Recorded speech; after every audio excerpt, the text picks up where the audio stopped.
Have you ever noticed that once winter arrives, everything in you slows down? Your thoughts get quieter, your emotions feel closer to the surface, and even your body wants different things. Long before we understood hormones or brain chemistry, humans felt this shift in their bones. The darkest day of the year wasn't just a date, it was a tuning point.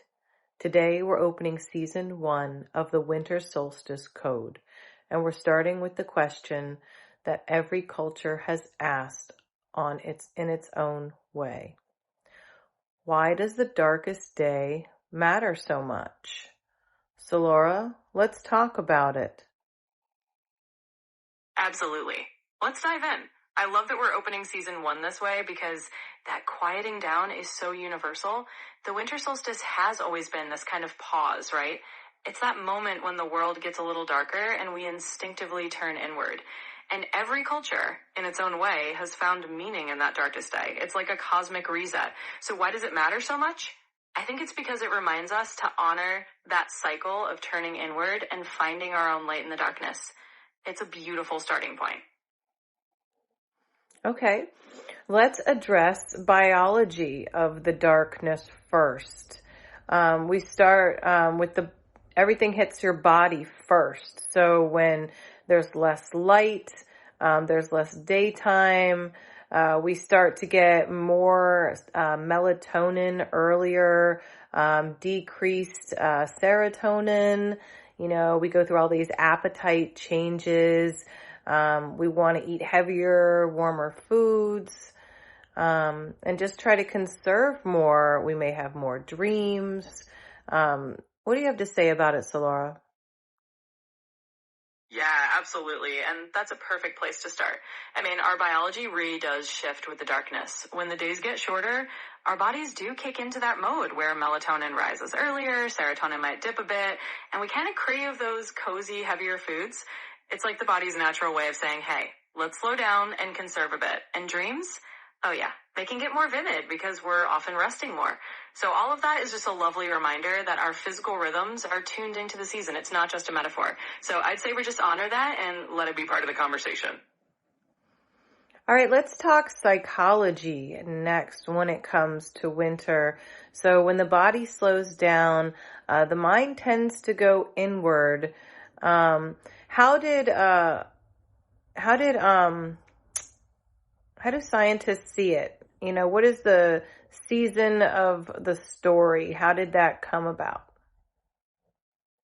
Yeah, absolutely. So psychologically, once we hit winter, it's like the mind does a little retreat inward, just like you said. Scientists and psychologists have definitely noticed that when we have less light and we're more indoors, our thought patterns can become more reflective, sometimes more introspective, and that's where a lot of those kind of winter blues or seasonal affective stuff can come up, but also where deep creativity can come in. It's like the season of the story is that moment where you get to really reflect on everything that's happened in the year, and that inward journey kind of become a source of storytelling. So scientists see it as a natural seasonal rhythm, and culturally, it's become that storytelling season because when else do you gather around the fire and share stories, right? It's kind of all wrapped up in that natural cycle. Yes, so anthropologists would see it as campfire stories.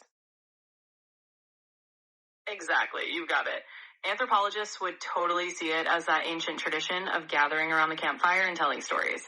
It's that same idea, right? When the world outside got darker and colder, people naturally huddled together, and that's where those big cultural stories, myths, and the passing down of wisdom really took root. So in a way, our winter introspection is just the modern version of that same timeless ritual.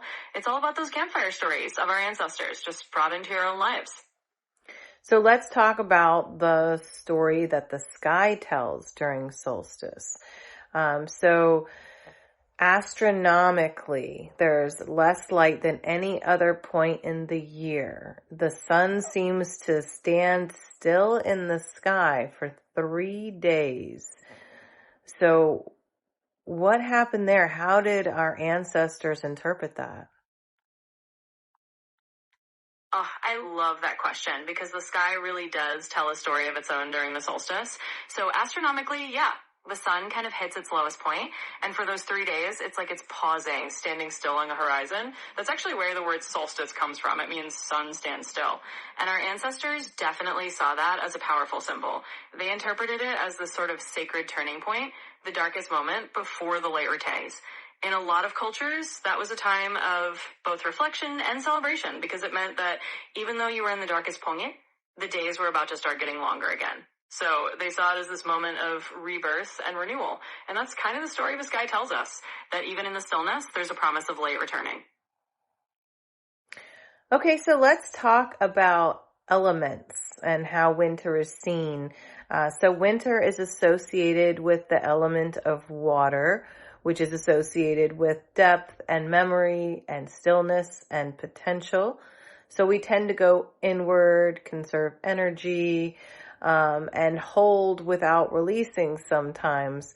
So Laura, can you explain how that gave us the symbols of winter, like fire and candles, evergreen trees, and feasting?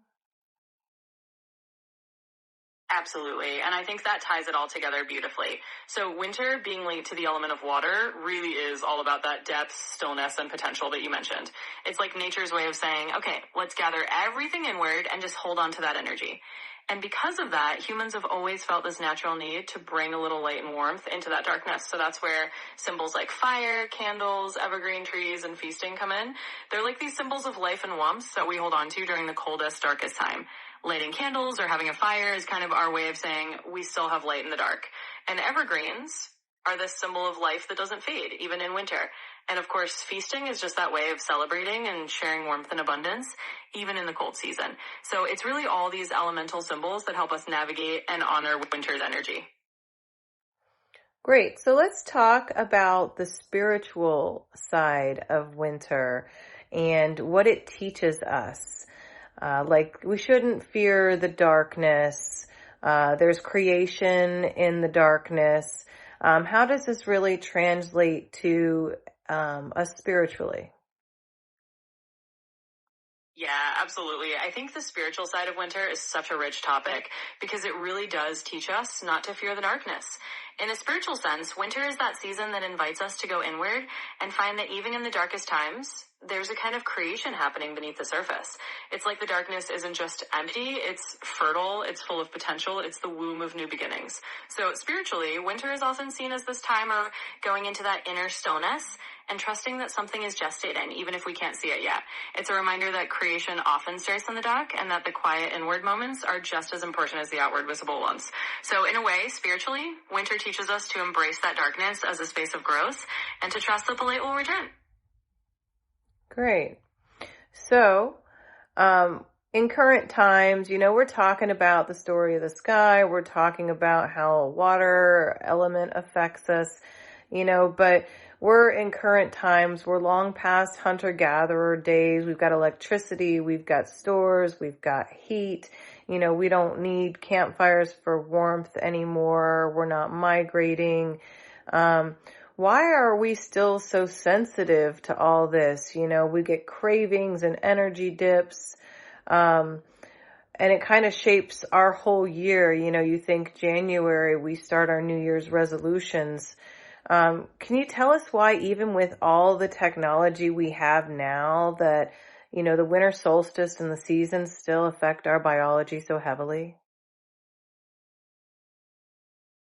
Absolutely. And I think it's a really great quote. Even though we've got all this modern technology, we've got electric lights and central heating and grocery stores, our bodies are still pretty ancient in the way they respond to natural rhythms. Basically, we're still wired to the cycles of nature, even if we're not living like hunter-gatherers anymore. So those cravings and energy dips are just these ingrained responses that come from our biology being tuned. And really just the ancient rhythms that our bodies have always known. So even though we have all these conveniences, our inner clock still recognizes that, hey, this is the time of year when everything slows down a bit. And even if we don't need a campfire to keep warm, we still kind of crave that sense of coziness, that inward reflection, and that slower pace. So it's just a reminder that no matter how modern we get, we're still connected to nature's cycles. And honoring that can actually be really grounding. Yeah, absolutely. So let's go ahead and close this video out. It's where we ask you to do your good karma deed and like and subscribe. Share this video, leave us a comment, and let us know how you're feeling this winter solstice. So we'll go ahead and close this out with every culture in the world saw the darkest day and told the same story. And it's just amazing how we get all of our traditions from something so primal that we just seem so out of touch with. Light always returns strongest after the darkness. And I'll let Solara say goodbye and tease you with episode 2, which is going to be the science of solstice. We're going to talk brain chemistry, cravings, and the immune effects. Why you're always getting the flu. Absolutely. I love that wrap up. So everyone, definitely do that good karma deed. Like, subscribe, leave a comment, and let us know how this solstice is feeling for you.